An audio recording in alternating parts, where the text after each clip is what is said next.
My guest today is Dr. Fleet Maull, who is a renowned growth mindset teacher who delivers his training programs and seminars around the world through his Heart Mind Institute. He is a meditation teacher, executive coach, seminar leader, and social entrepreneur who works at the intersection of personal and social transformation. In today's episode, Dr. Maull and I talk about his new book, Radically Responsible: How to Move Beyond Blame, Fearlessly Live Your Highest Purpose, and Become an Unstoppable Force for Good. Welcome to Lifeology. Great to be here. Thank you for having me, James. I am looking forward to this. We had a great call. In the pre-call, we both took us forever to finish our dissertations. Actually, you finished yours before I finished mine, but I'm truly inspired by that. Now, the person with whom I'm speaking today, though, I was reading about your backstory, and this polished person here today is not the person that was perhaps as polished years ago. What's the difference between then versus now? Well, it's kind of interesting. I don't feel that different in some ways, but I'm a baby boomer. I came of age in the 60s and went headlong into the counterculture of that time. All the drugs, sex, rock and roll, radical politics, all of it. Very involved in the anti-Vietnam War demonstrations and all that. And I kind of graduated from high school with a big hole in my gut, typical angry young man, and so. I just kind of went headlong into what was happening at that time with a lot of anger and confusion. But at the same time, I'd always been a spiritual seeker, always interested in the mind.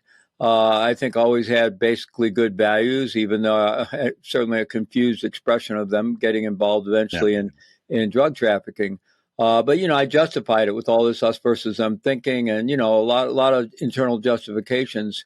And somehow still thinking like I'm a good guy, right? Even though I was actually now in retrospect, and for a long time now, I've known that I was actually involved in something that was very harmful. So in some ways, I don't feel like a completely dissimilar person, but certainly my mindset has radically changed, right?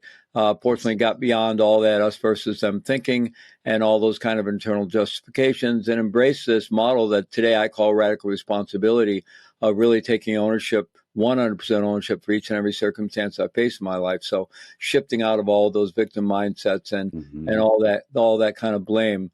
But it was really the time that I spent incarcerated that allowed me to really deeply transform myself and transform my life. And it was really drawing on a lot that I'd received before then.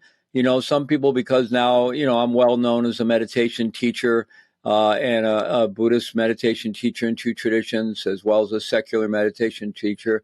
And they often assume that I discovered meditation in prison, and that's how I turned my life around. But actually, I've been trained deeply in meditation and as a teacher for 10 years before I went to prison. So that kind of shows you that I had this kind of split life, this kind of bifurcated life, and a lot of internal justification, self-medicating around the cognitive dissonance. But when I went into prison, I already had a master's degree in what was then called Buddhist and Western psychology. Today, the same program is called contemplative psychotherapy.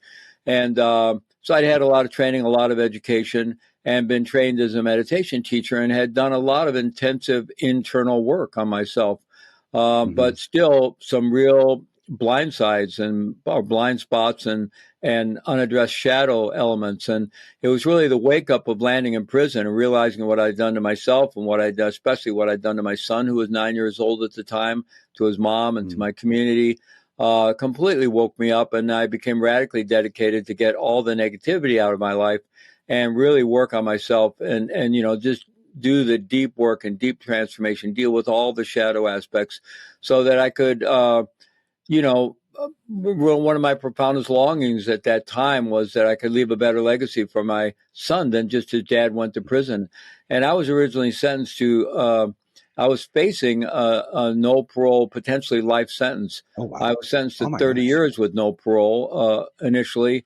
And, I pretty much thought my life was over as I'd known it. And the paper the next day said I'd be 65 before I had any chance of release. So, I had no surety that I would survive my time in prison, but I wanted to somehow leave a better legacy for my son than just his dad went to prison or his dad died in prison.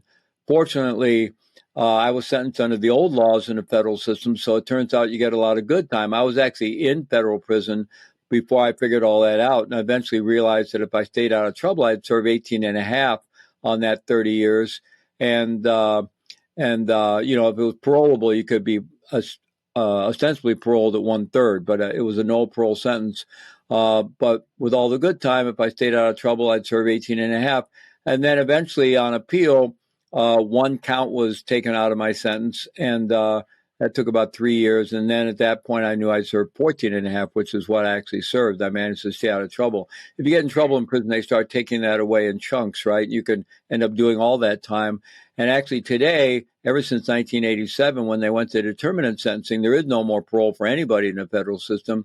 And most of the good time went away. There's still some good time, but it's very little. So if somebody gets a 30-year sentence today, they're going to serve about around 27. And the only way out of that's a presidential pardon, which isn't going to happen. So anyway, I was fortunate, and I did serve 14 and a half years in prison. And I really dedicated that time both to training myself, transforming myself, and to serving that community that I was in. Because, a lot of people, when they're in prison, they just consider it downtime, right? And it's just everything good is out there, and I just want to get through this or sleep my way through it.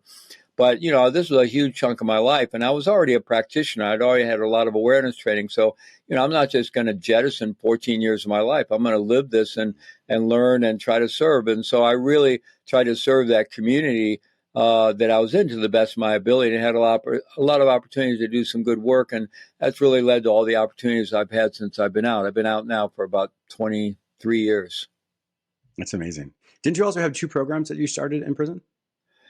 Yeah. So, as a meditator, I, of course, wanted to continue my practice of meditation. In fact, it was my primary focus. I realized that, anything good I was going to be able to do in prison for myself, for the world, was going to come out of my practice. And so I before prison, I'd done a lot of retreats, a lot of intensive practice, a lot of extensive retreats, but I never really developed a solid daily practice. My life was kind of too unstable and too much craziness going on. And so I really dedicated myself to daily practice, became a really strong daily practitioner, really dedicated. And as well, even did small retreats on weekends. And eventually, surprisingly, in prison, you actually get a vacation from your prison job. I taught school for 14 years. That was my job in prison, helping other inmates learn to read or get their GED. And but you get a 1 week vacation, and with the weekends and a holiday, I could manage to get 9 days and do a retreat in my cell. So I would do that as well. But at any rate, I went down to the chapel shortly after arriving at that federal prison to see if they had any kind of programs like that, and they didn't. And I said, well, I'm trained as a meditation teacher. I'd like to start a group here. And they said, well, no, inmates don't start groups around here. Are you kidding? And it has to be outside churches. And we got a long list of churches that want to get in here, so forget about it. And so, I happened to observe at that moment there was nobody in the chapel space. So I said, well, can I go in there and sit and meditate?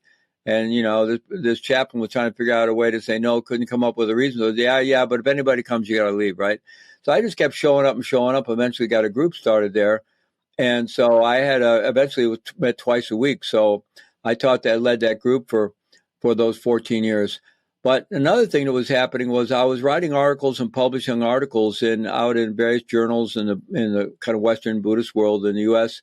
And there wasn't much going on in terms of Buddhist prison ministry or meditation-based prison ministry. There was just a little bit. It was just beginning.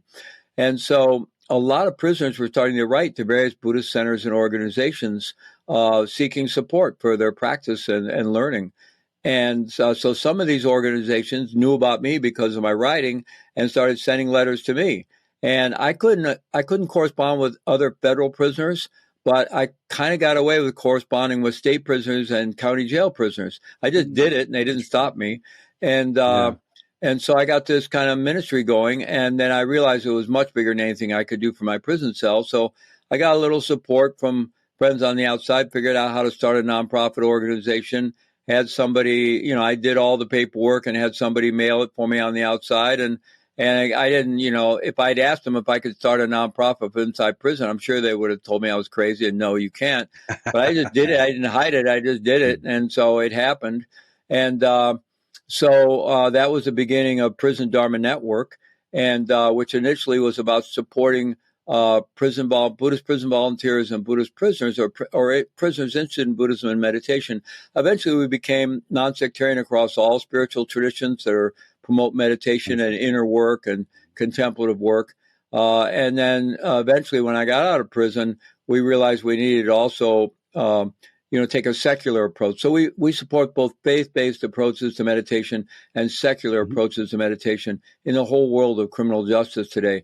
But it started back there in my prison cell, and today it's a very robust organization that brings mindfulness and wellness and emotional intelligence training to the incarcerated around the world, and also to correctional officers, probation and parole officers, police, public defenders, prosecutors, judges, the whole criminal justice system. It's really a flourishing organization today. And the other one was I did my time. I happened to be sent to the U.S. Medical Center for Federal Prisoners. With my 30-year sentence, I thought I was prosecuted in St. Louis, Missouri. So I thought I'd end up in Leavenworth, which is a maximum security, really tough prison in Kansas. Fortunately, I got sent to the U.S. Medical Center for Federal Prisoners because I was not a violent person, so I had no reason to have a high classification other than the fact that I had a long sentence, right? So I ended up there, and I got there in 1985, and that place has about 1,000 patients, about 600 medical, 400 psychiatric, and then there were about 300 of us in a work cadre that were just there to help run the place, like work in housekeeping or food service, janitorial services, the carpentry shop, whatever. And as I said, I got a job teaching school. I had a degree in education, so I got a job in a prison school teaching school. And so when I got there in 1985, the AIDS epidemic was just going into full swing. And they were bringing all the AIDS patients there from around the federal prison system. And they were dying in horrendous conditions, but also people there were dying of all kinds of cancer and liver disease and heart disease in really, really terrible conditions. And so with another inmate and the support of a prison psychologist and a prison chaplain, we started the first hospice program in a prison anywhere in the world. And we started in 1987. And we trained a group of 10 prisoners, including myself and my co-founder, in basic hospice caregiving skills. And then we started working with patients. We were always assigned to a patient. I was usually assigned to at least two. A few times I had three, which was a little too much. But, you'd visit your patients it was volunteer work. So, I visit my patients on the meal breaks, on the weekends and evenings. Whenever I had spare time, I'd be up in the hospital, helping feed them if they couldn't feed themselves, helping them correspond with their family or communicate with their family, taking them to chapel, taking them out to the yard, just befriending them. And I think one of the most important things was just bearing witness to their life, that they weren't just going to die alone in prison, unwitnessed, separate from their family and their loved ones. And, they're really, you can imagine, not only you're in prison, which is an incredibly traumatic experience for everyone and anyone, but now you've got a terminal illness. And most of the patients there were from penitentiaries. Many of them weren't even connected to their families anymore. And their real family were the men or women. This is a male prison, so the men back in that penitentiary where they were from. And so now they're disconnected from them. And now also they're up in a hospital unit, which is a locked unit. So they can't connect with anybody, even in the general population. So they're really isolated. And even if they are connected with their family, many of the families were from the East Coast or West Coast, and they didn't have a lot of financial resources. So they were lucky if they got one visit during the course of their illness. So we became like surrogate family members there and really close, intimate relationships. And I did that work for the last 11 years that I was there. And over the first couple of years, I started doing research and was able to get some things published. And then out of that work, started a national organization, National Prison Hospice Association. And today there's probably 75 or 80 hospice programs in state and federal facilities in this country as a result of that. And that's one of the things I feel most proud of in my life. I feel good about. I was in the right place at the right time. I didn't do it by myself. I worked with a lot of others to do it. But, it is something I feel that I did good with my life, and it gives me some peace of mind. No, that is incredibly inspiring. And I'm sure so many people have been, whether they realize it was you or not, but I'm sure so many people have been touched by your work. I wanted to try to transition into your book, Radically Responsible: How to Move Beyond Blame, Fearlessly Live Your Highest Purpose, and Become an Unstoppable Force for Good.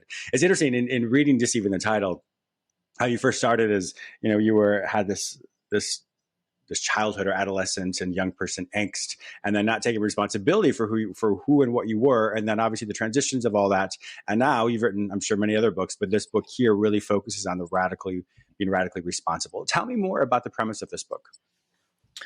Yeah, well, I usually describe radical responsibility as voluntarily embracing 100% ownership or responsibility for each and every circumstance we face in life.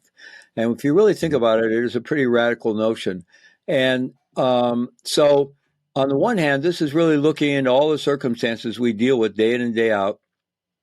And first of all, trying to see what our contribution to those circumstances is, not for the purpose of self-blame, but simply for the purpose of learning. Now, one of the most important distinctions in this book and in the radical responsibility work is the distinction between ownership and blame. Ownership has nothing to do with blame. This model is completely trans-blame, if you will. It's really about getting out of the blame and shame paradigm altogether. So we're looking at our part in things simply for learning, because if I'm in a circumstance I'm not happy about, and I can see the steps that got me there, then I can take a different path next time and get different results, right? So it's solely for the purpose of learning. And then there may be some circumstances I find myself in, or someone else finds themselves in, where we can't see we had anything to do with it at all. It really feels like it just fell out of the sky and landed on us. And it may be incredibly unjust. It may be something that should never happen to anyone. We wish would never happen to anyone. Yeah, and we may feel very victimized. And we may need to have that acknowledged, and we may need to get support around that. But at some point, the most salient question is going to be, what am I going to do with this? Here it is. It's in my life. Maybe it shouldn't be here. Maybe it's highly unjust. Maybe I had nothing to do with it, but here it is. So am I going to let it take me down and solidify a victim mindset, which is, could be very understandable, but it's going to be very limiting to my life?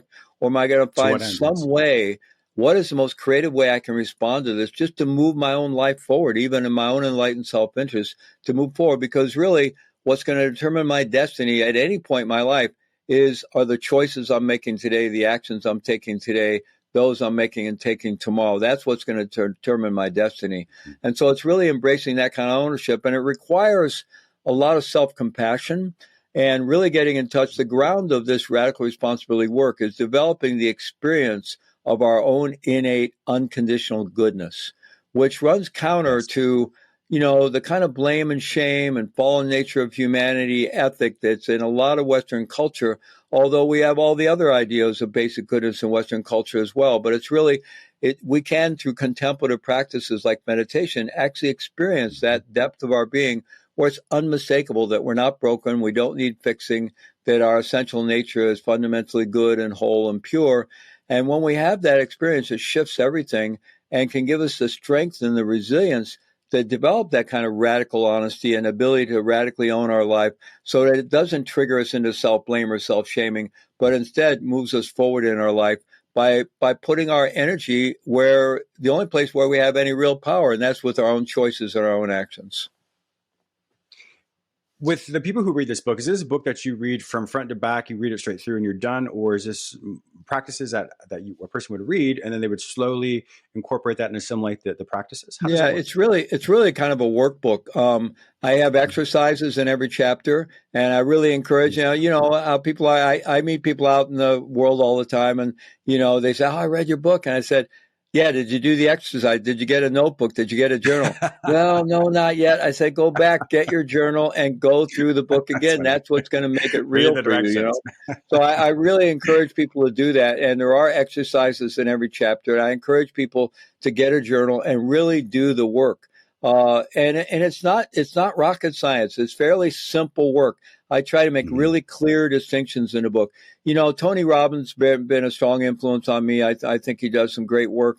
And he has said many times that what he wants the people that train with him to become is what he calls practical psychologists. He says you don't need to have a PhD in psychology, but you need to know enough about how your mind works, how basic psychology works, so that you can get in the driver's seat of your own life instead of having your life just being driven by your conditioning. We all live in the interface of our childhood conditioning that we had nothing to say about. Yes. And we are highly programmed beings. We know this from current neuroscience. We are highly psychologically and neurobiologically programmed beings. And most of the time we think we're these free autonomous adults walking around making free autonomous decisions all day long. It's not the case. Sure. Input A1 comes response B2 every time. We're very mechanical and very conditioned. We don't have to be. We can step out of that. And some of our conditioning is very helpful. I mean, we couldn't function. We wouldn't be able to walk or talk without that programming and conditioning. But a lot of it is not so helpful. So we live in the interface between that conditioning that we had nothing to say about. We got most of it before we were 7 years old, and the world around us. And if we don't take ownership for learning to manage our own physiology, our own emotions, our own behaviors, our own actions, our own choices, then guess who is running our life? Everybody but us, right? Sure. And we're just a victim of our own conditioning and a victim of the world around us. So it's about learning enough about habit formation, our own autonomic nervous system, our own neurobiology. You don't have to become, an expert in this, but knowing enough that you can get back in the driver's seat of your own life. And I think that's one thing that sounds wonderful. One of the many things about your book that sounds great is very comprehensive. And not only does it give the psychological aspects of it, but then it gives you the practical tools as well. So a person can understand, like you said, the foundational pieces, what the causality is, and then from that, the implementation of your work, which allows them to become the person that they want to become. We only have 1 more minute left. What would be your final response to everyone, your final takeaway nugget of wisdom that you'd like to give everybody? This may sound trite, or people may have heard this kind of thing a lot, but, the limitations on our lives are really only in our own mind. I mean, we have certain limitations, like, I'm not going to be an NBA basketball player at this time in my life, right? But, I'm 72 years old, and I have 3 new businesses that I'm running right now. And growing and developing, and I came out of prison at 50 years old in debt, right? So, any limitations that we think are impinging on our life are mostly up in our own head. And it's really about doing the work to get clear about who we are and what we want, and then going for it and getting the help we need, getting the mentoring we need. But there's so much information available today. I mean, things have been so democratized by the World Wide Web. Anything you want to learn there is readily available, and most of it's available for free. Right. So, it's really about just getting clear about who we are, what we want, and going for it. If we don't do the work to get clear about who we are and what we really want in life, then we're really just going to be controlled by the barrage of distractions and marketing and conditioning and everything else coming at us. So we really need to do the work. And if we're willing to do that, there really are no limitations other than our willingness to take action in our lives. Wonderful. Well said. If my viewers and listeners want to find out more information about you, Dr. Fleet Maull, where will they find all this information online, specifically about your book, Radically Responsible, How to Move Beyond Blame, Fearlessly Live Your Highest Purpose, and Become an Unstoppable Force for Good? Well, they can go to my basic website, which is fleetmaull.com. That's a good starting point. Specifically for the book, they can go to radicalresponsibilitybook.com. And there you can download a free chapter and you read accolades by other best-selling authors and so forth. And then all of my online courses are available at Heart Mind Institute, which is heartmind.co. And if people are interested in the prison work, it's prisonmindfulness.org. Wonderful. My viewers and listeners also know that if they can't find all this information online, just simply go to the show notes at jamesmillerlifeology.com for this particular episode, and I will link you with Dr. Fleet Maull. Thank you so much for being a fantastic guest on our show today. I truly appreciate your expertise. Thank you, James. Really enjoyed the conversation.